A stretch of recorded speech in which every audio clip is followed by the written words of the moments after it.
한동안 못 뵙던 분들이 또 몇 분 뵙고, 우리 이준행 의원님도 뵙게 돼서 반갑습니다. 얼마 전에 목사님들한테 전화가 왔어요. 목사님 고맙습니다. 그래, 왜요? 선교사님들로 파송된 분들한테도 전화가 왔어요. 고맙다는 거야. 왜 그러냐 했더니 100만 원씩 혹은 미자리 교회나 파송 선교사가 아닌 일반 선교사님들한테는 30만 원씩 서울 신흥교회가 선교비를 지원해 주셨대. 나는 모르는 일이죠. 목사님 모르시냐고 해서 난 모른다. 아마 서울 신흥교회 담임 목사님이 40주년 기념으로 해외에서 선교하는 선교사님들, 미자리 교회에서 목회하는 목사님들을 위해서 사랑을 베푸신 것 같다. 나누신 것 같다. 그랬더니 아버지 목사님이 사랑이 많으시니까 아들 목사도 사랑이 많네요. 그래. 결국은 지 아들 자랑하는 얘기구나 하고 오해하지 않기를 바랍니다. 그래서 내가 고마운 인사를 받고 아들 목사한테 전화했습니다. 그랬더니 지난 연말에도 한 번 했고 이번에도 또 보내드렸습니다. 받는 입장에서는 가뭄의 단비 같대요. 너무 어렵게 목회하는 선교하고 목회하는 분들한테는 큰 돈 아닌데도 그렇게 고맙고 반갑다. 그러면서 그렇게 고마워하더라고요. 여러분들이 그 일을 하신 겁니다.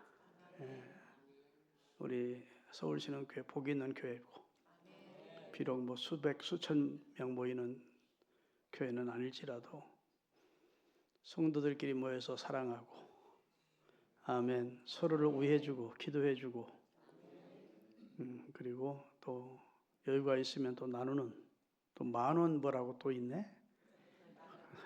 그래서 큰 돈 아니지만 여하튼 주변에 어려운 사람들을 생각하는 마음이 하나님 보시기에 기쁠 것이라 영광을 받으실 것이라 생각이 됩니다.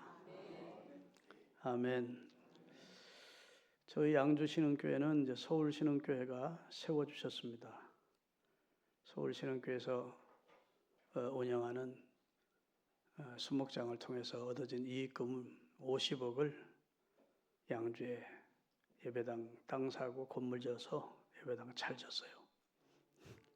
지난 주일은 부활주일이라 그런지 170명 출석했어요. 여러분 분발하셔야 됩니다. 여러분이 세운 지교회가 여러분 교회보다 더 크면 안 되잖아요.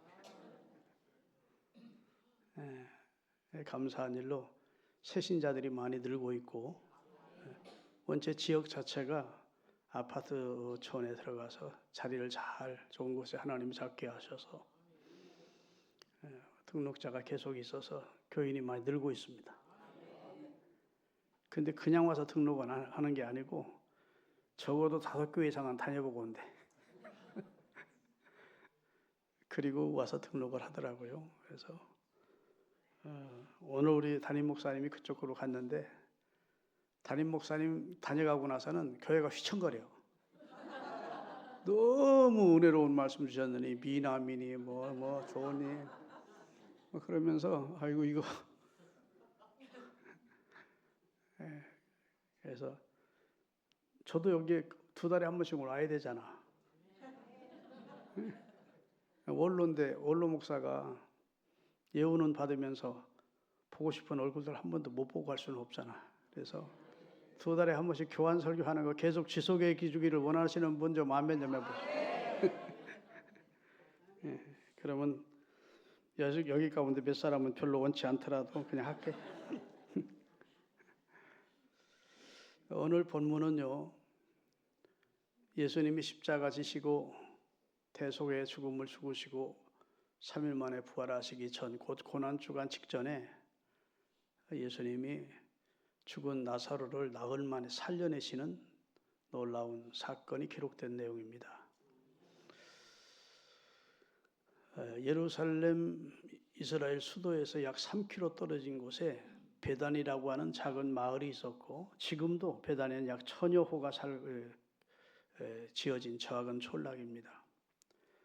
근데 그곳에 3남매가 살고 있었어요. 가장은 오빠 나사로, 두 누이 동생은 큰 누이 여동생은 마르다, 막내는 마리아였다는 겁니다. 근데 그 마리아는 누구냐?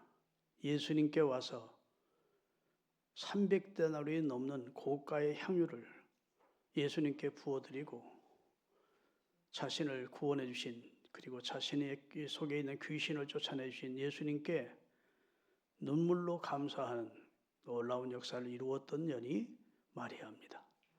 그러니까 예수님이 예루살렘에 올라가시게 되면 기도가 필요할 때는 감람산에 들어가 기도하셨고, 기도하지 않으실 때에는 가까우니까 베다니에 와서 거기서 나사로의 집에서 기숙을 하신 것 같아요.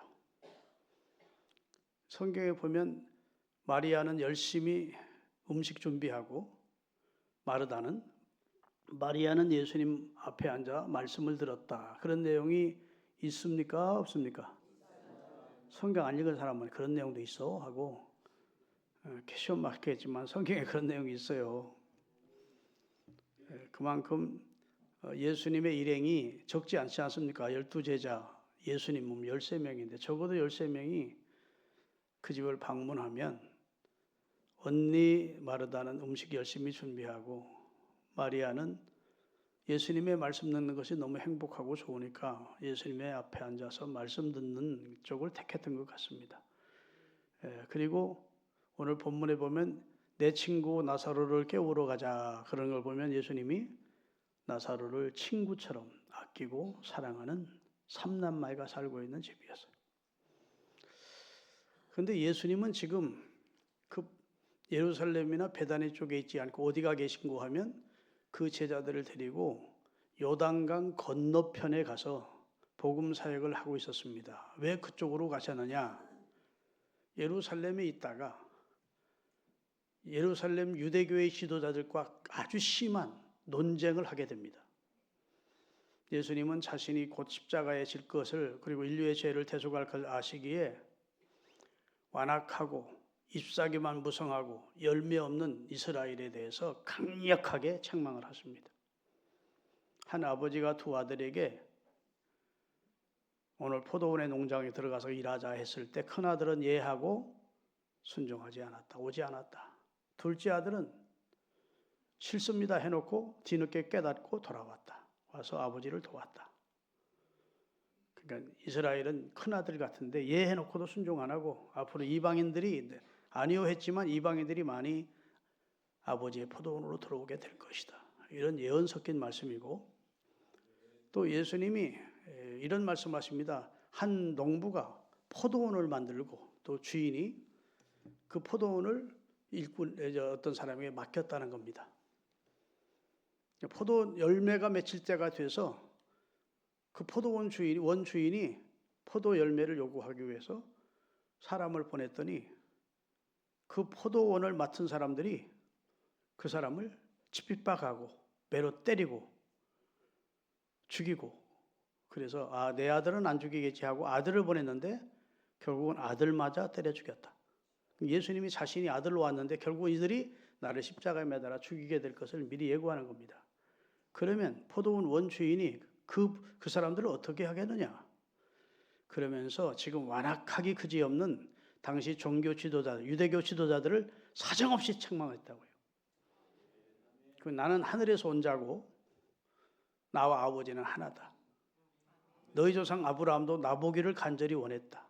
너희 조상 아브라함보다 나는 먼저 있었어. 그러니까 나이 50도 안 된 젊은이가 까마득한 자기들의 조상 아브라함보다 먼저 이 세상에 존재했고, 그러니까 예수님을 신성 못 오가는 자로 여기고 돌로 때리라고 했다고요. 그래서 예수님이 그 자리를 피해서 지금 세례요한이 세례를 베푼던 요단강 건너편으로 가셨다고요. 자, 요한복음 10장 39절부터 띄울 테니까 같이 한번 읽자고요. 확인을 하겠습니다.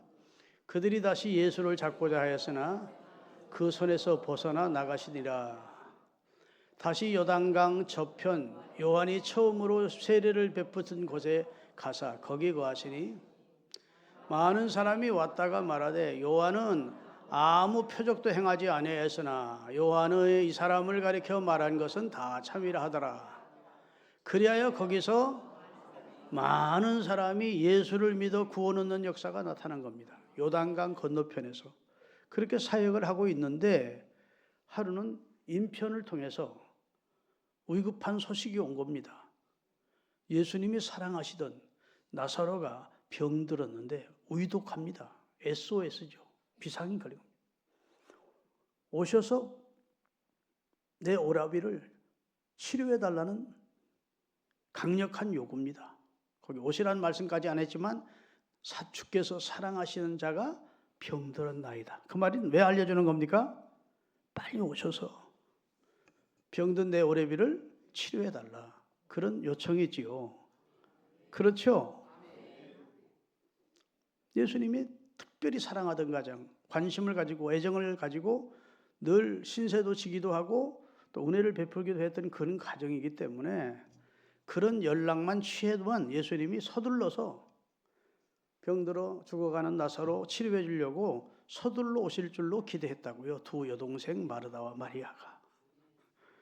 그런데 예수님이 그 소식을 듣고 이 병은 죽을 병 아니야. 아멘. 하나님의 영광을 드러낼 거다. 그리고 하나님의 영광만 드러낼 뿐 아니라 하나님의 아들도 영화롭게 될 것이다. 결말을 내다보시는 겁니다. 이건 보통 사람은 할 수 없는 말이에요. 앞을 내다볼 수 있는 예지적인 능력을 가진 하나님의 아들만 가능한 겁니다. 하나님은 역사를 섭리하시는 분이에요. 섭리라는 것은 계획하고 진행시키고 일을 이루시는 분이란 뜻입니다. 예수 그리스도는 역사를 섭리하시는 성자 하나님이십니다. 그래서 앞에 일어날 일을 예수님이 아십니까? 모르십니까? 아십니다. 사람의 마음도 다 아십니다. 물고기가 어디 많은지도 아십니다. 깊은 곳으로 가서 오른편으로. 예수님은 모르시는 게 없죠. 그들의 생각을 아시고 뭐 이렇게 성경에 그런 말씀 많잖아요. 예수님은 우리와 똑같은 성정을 가진 인간이 아닙니다. 그분은 하나님의 목적이 있어서 뜻이 있어서 인류를 구원하여 대속 사업을 이루시려고 잠시 여인의 몸인 마리아의 몸을 빌려서 이 세상에 오신 하나님의 아들이세요. 예수를 성인으로 믿는 사람은 그리스도인이 아닙니다. 예수를 나의 주시며 나의 하나님이라고, 주는 그리스도시요 살아계신 하나님의 아들이라고 믿어야 위지 그리스도인입니다. 아멘. 그러니까 예수님은 지금 이 사건이 어떻게 결론이 날지를 아시는 거예요. 결국은 이 사건이 하나님께 영광이 돌아가고 하나님의 아들도 영광을 받고 죽었던 나사로를 살림으로 많은 사람이 예수님을 주로 믿어 구원 얻는 역사가 나타나게 될 것이라는 앞날을 내다보시면서 말씀을 하시는 겁니다. 이 병은 죽을 병 아니야. 이 병은 불행으로 끝날 병이 아니고 죽음으로 끝날 병이 아니고 이 병은 결국은 하나님의 영광이 드러날 거다. 요한복음 9장에서도 소경제, 태남섭도 소경된 자를 가리켜 이 사람은 죄입니까? 저 부모 죄입니까? 할 때 이 사람을 통해서 하나님이 하시고자 하시는 일 때문에 이 사람이 소경된 게 하고 실로암 못에 가서 씻으라 하면서 눈을 열어주신 겁니다. 이게 주님이 보시는 관점은 달라요. 우리 같으면 큰일 났다. 빨리 가자. 야, 서둘러라. 너희들도 많이 좋아하고 나도 좋아하는 나사로가 병들었다는데 지금 SOS 왔다. 큰일 났다. 빨리 가자. 이러지 않을 때 마땅한데 예수님은 태어나십니다. 아멘. 그리고 내가 그 자리에 있지 아니함을 감사했대. 여러분, 감기 걸렸다 나으면 소문 납니까? 안 납니까? 기껏 알아야지 가족만 알아. 급체했다가 나왔다. 그러면 누가 알아요? 가까운 가족밖에 모르지. 근데 큰 병 걸렸다가 나왔어. 주님이 고쳐주셨어. 그러면 그건 예수님의 일상이었습니다. 예수님이 공생애 때 가는 곳곳마다 병자들이 치료받기를 원해서 모여들기도 했고 예수님이 직접 찾아가서 병을 고쳐주셨어요. 저 눈을 뜨시고 저를 보세요. 나사로가 병들을 때 찾아가서 나사로의 병을 치료해 주었더라면 그건 예수님의 일상 늘 있었던 일이기 때문에 그 사건 때문에 수많은 사람이 예수 믿고 구원 얻는 역사가 나타나거나 하나님의 영광이 드러날 수 없습니다. 아멘. 그건 예수님이 늘 하시던 일이니까. 그런데 죽었던 자가 살아나. 아멘. 죽어서 이미 장례 지난 배 됐어. 굴 속에 이미 시신을 수족을 배로 동인채로 묻어두고 이미 그 몸에서 썩기 부패가 시작되는 입장이었어요. 그런데 거기서 나사로에 나오너라 하고 죽은 질이 나흘 만에 나사로를 살려내셨다. 그건 누구나 할 수 있는 일이 아니라고. 아멘. 성자 하나님만 할 수 있는, 부활과 생명의 주인만 할 수 있는, 생명을 넣어주기도 하고 취하기도 할 수 있는 생명의 주인 되시는 분만 하실 수 있는 일이에요. 그래서 예수님은 이 사건을 극대화시키기 위해서 병들어서 초기 때 찾아가지 않습니다. 병이 중해졌을 때 찾아가려고 하지 않습니다. 아주 죽어 세상적으로는 절망적이 됐을 때 예수님은 살려낼 수 있으니까. 아멘. 그래야 이것이 토픽감이고 이게 호외감이라고. 그래서 전 예루살렘과 주변에 소문이 났대요. 그래서 어떤 결과가 나타났느냐. 12장 요한복음 12장 9절에서 11절 띄우겠습니다. 이건 결과예요. 결과. 나중에 예수님께서 나사로를 살린 후에 되어진 일입니다. 유대인의 큰 무리가 예수께서 베다니에 계신 줄 알고 예수님을 보러 오니 이는 예수님도 보기 위함이요, 그 다음에 죽은 자 가운데서 예수님이 살리신 나사로도 보고 진짜 죽은 자 가운데 살아났나 하고 확인하려고 수많은 유대인들이 기적의 현장으로 몰려들기 시작했다는 겁니다. 아멘.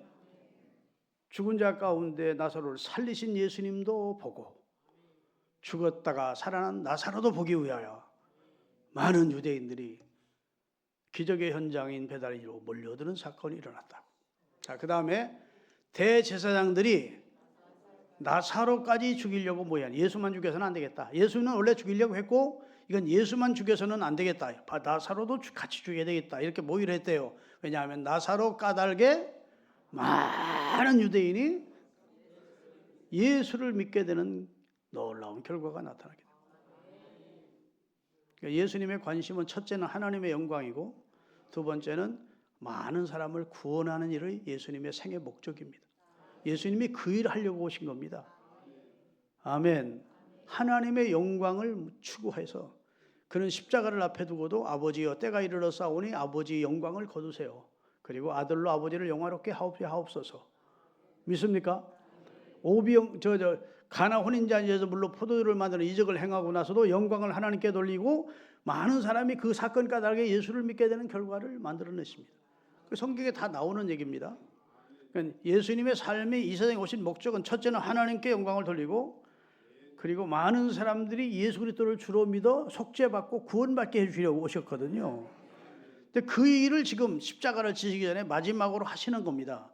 하시기 위해서 어쩌면 하나님께서 마리아라는 여성을 통해서 은혜를 입은 자여 평안할지어다 하고 예수님을 잉태시키듯이 예수님이 십자가 지고 운명하시기 전에 한 사람을 선택했다고 볼 수 있습니다. 섭리 중에. 섭리라는 것은 하나님이 계획하고 진행하고 이루시는 것을 하나님의 섭리라고 해요.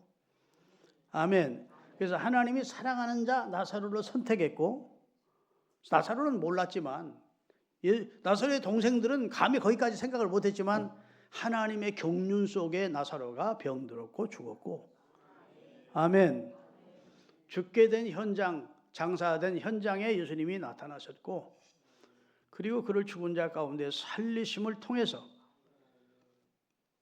하나님이 생명의 주가 되시고 예수 그리스도가 부활과 생명의 주 되시고 아멘.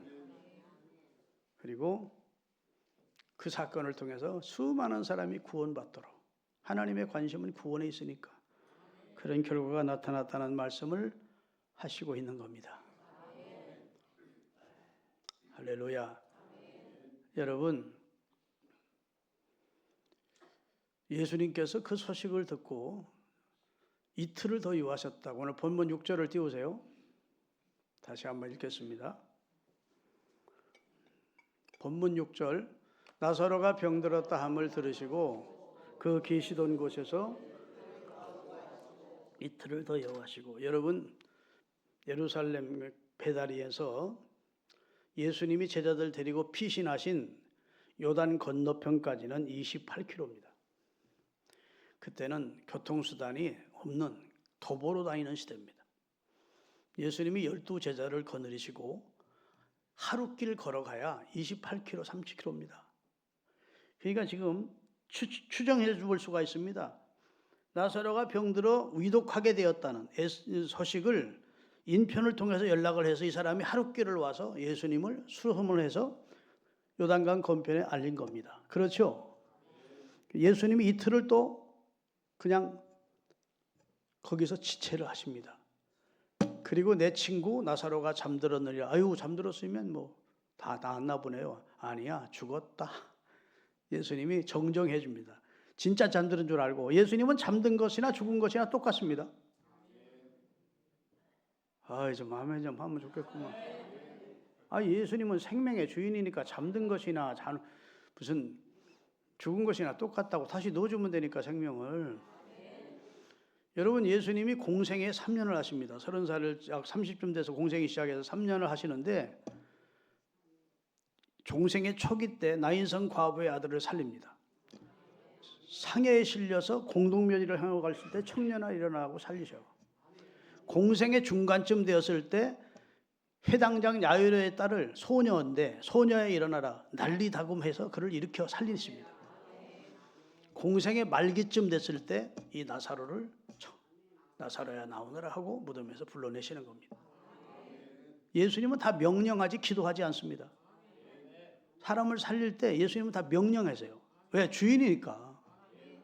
그런데 성경 읽어보면 예수님의 제자들이나 선지자들이 사람을 살린 적이 있습니까? 없습니까? 있어요. 소생시킨 적이. 부활시키지는 못했지만 죽었던 자 살린 적이 있습니다. 명령합니까? 기도합니까? 그들은? 기도를 합니다. 기도. 수냄성 과부의 아들이 죽었을 때 엘리사가 와서 그를 눈에 눈을 맞추고 코에 코를 맞추고 하나님이 살려주시라고. 다 기도합니다. 기도해서 하나님이 들어주심으로 살린 것이지만 예수님은 한 번도 시신을 향하여 기도하지 않습니다. 그냥 명령하시는 것이죠. 왜? 주인이니까. 나는 부활과 생명의 주다. 그분이 여러분과 저의 구주입니다. 제발 죽음 앞에 불신자처럼 벌벌 떠는 그런 못난이 신앙생활 하지 않기를 바랍니다. 부활 신앙 가지고 살아야 돼요. 몸은 죽여도 영혼을 등에 죽이지 못하는 사람을 두려워하지 말고 영과 육을 아울러 지옥에 멸하시는 하나님 외에는 두려울 게 없어. 믿으십니까? 하나님만 두려워하십시오. 우리에게 하나님께서 오늘 이 시간에 부활 신앙을 주시기를 바랍니다. 그래, 주님은 다 살려내시잖아요. 그 현장에 있지 아니함을 감사하되, 그리고 이틀 지체하시고 하루 또 걸어서 올라가니까 나흘째 된 것이죠. 아마 사람을 통해서 인편을 통해서 예수님께 연락한 후에 금방 나사로가 몇 시간 후에 죽었던 것 같아요. 그러니까 이미 장사돼서 굴 속에 넣었고, 이스라엘이라는 나라는 중동 나라는 시신이 속히 부패합니다. 더워서. 임시 이제 냄새가, 내가 네 오라비를 살리라 해도 아이고 부패해서 냄새가 나나이다 그러는 거 보면 부패가 시작된 것 같아. 진짜 인간적으로 절망할 수밖에 없는 상황이잖아요. 근데 예수님이 바로 나흘 만에 나타났다는 거예요. 이 소식을 마르다와 마리아가 듣게 된 겁니다. 야, 예수님이 오셨다. 그러니까 마르다가 막 뛰어나간 거예요. 마리아는 그냥 집에 있었대. 왜 그랬을까? 삐친 거지. 마리아가 얼마나 예수님 사랑하는데 300데나리의 욕합을 부어드린 예수님만 오셨으면 내 오라입이 안 죽었을 텐데. 이제 상황 종료됐는데, 끝났는데 이제야 나타나봤자 무슨 소용이 있어. 그래서 언니 마르다는 나가가지고 여기 계셨더라면 내 오라비가 죽지 않았을 겁니다. 말로 섭섭함을 표현하고 있고, 마리아는 삐쳐가지고 나오지도 않고 지금 행동으로 서운함을 표시하고 있는 거예요. 주께서 여기 계셨다면 내 오라비가 안 죽었을 텐데요. 마리다 그러니까 나는 부활이요 생명이다. 나를 믿는 자는 죽어도 산다. 이것을 내가 믿느냐? 예수님이 다시 재림하시는 날, 부활의 날에는 살겠죠.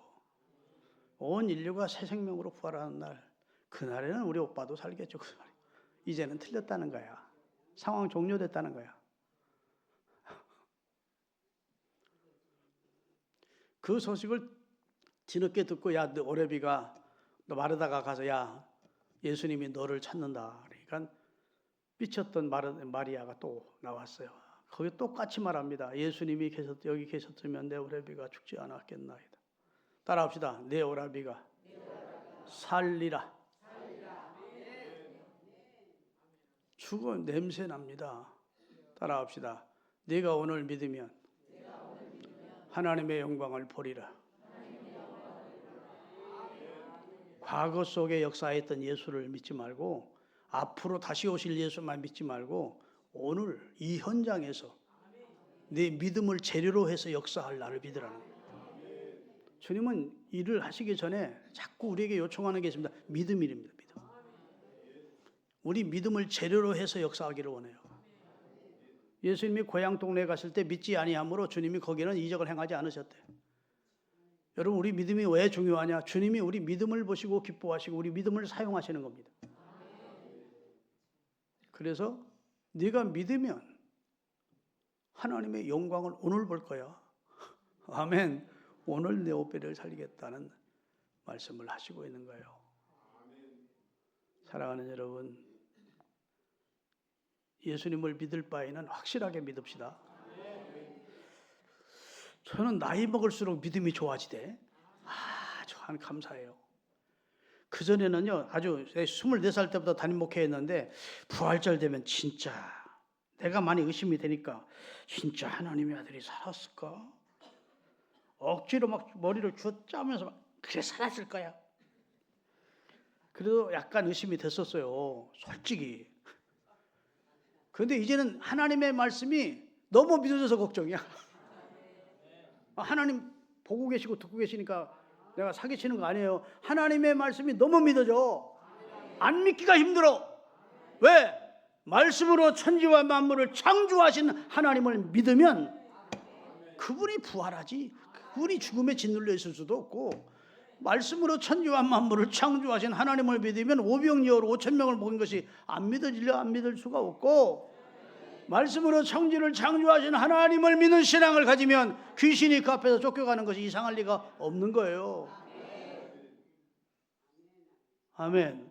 그래서 성경은 첫 장 첫 절부터 우리에게 뭘 요구하느냐? 믿음을 요구하는 겁니다.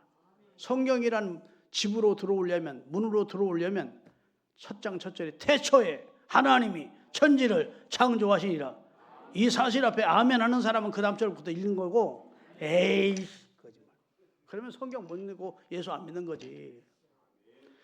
하나님은 우리에게 강력한 말씀에 대한 신뢰와 믿음을 요구하는 겁니다. 하나님을 믿으라는 거예요.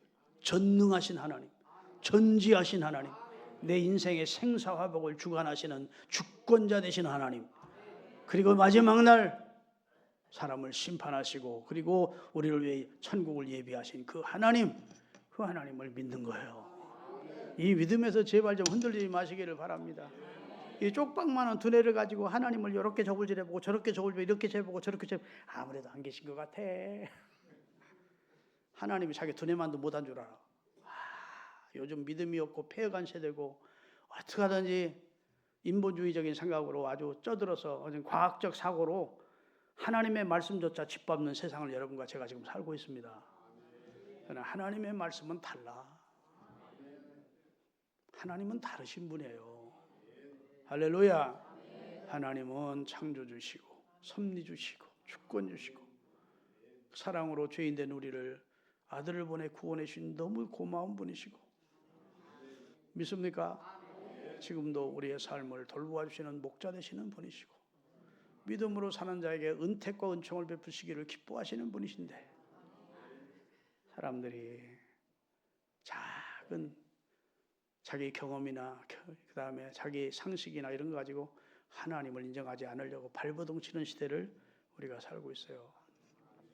따라합시다. 하나님은 우리가 아주 죽기를 기다리고 계시다. 나사로가 죽기를 예수님이 기다리고 계셨듯 우리가 아주 죽어야 돼. 우리 교만이 죽고 우리가 인간이 얼마나 간사하고 오만하고 괴팍하고 고약한지 99%까지 다 무너지고 1%만 남았어도 그 1% 붙들고 하나님을 인정하지 않으려고 하는 것이 인간의 완악함입니다. 그래가지고 99까지 99% 다 날아가서 이제는 하나밖에 안 남으니 그거라도 붙들고 일어서 보려고 그거 붙들려고 또 하나님은 그것까지 무너뜨리시오. 그렇게 고집 부리시면 마지막 남은 하나까지 꺾어서 천부여 의지없어서 손들고 옵니다. 그렇게 돌아온 사람을 하나님은 변화시켜요. 그 사람을 위해서 새로운 인생을 준비해 두셔. 할렐루야. 근데 인간이 얼마나 완악하고 교만한지 하여튼 믿을 만한 것이 자기가 의지할 만한 것이 1%라도 있으면 그거 붙들고 하나님 의지하지 않으려고 그래. 그렇게 인간이 완악하다니까. 강팍하고. 주님은 아주 죽기를 기다리고 계셔서 썩어서 냄새나기 시작할 때까지 기다리고 계시다가 그를 살리시고 영광을 받으십니다. 하나님 예수님은 서두를 필요가 없어. 우리 인간이 서두른 겁니다. 우리 대한민국 문화가 빨리빨리 문화예요. 빨리. 예수님은 서두르지 않습니다. 아멘. 여러분 신앙생활 하려면 하나님 앞에 내 시간표에 맞춰달라고 하면 그 사람은 신앙생활 못해요. 내가 원하는 시간에, 내가 원하는 때, 내가 원하는 방법으로 하나님이 응답을 주셔야 됩니다 하면 마르다와 마지아처럼 여기 계셨다면 그때 거기 계셨다면 자꾸 이러면 하나님의 역사를 못 봐.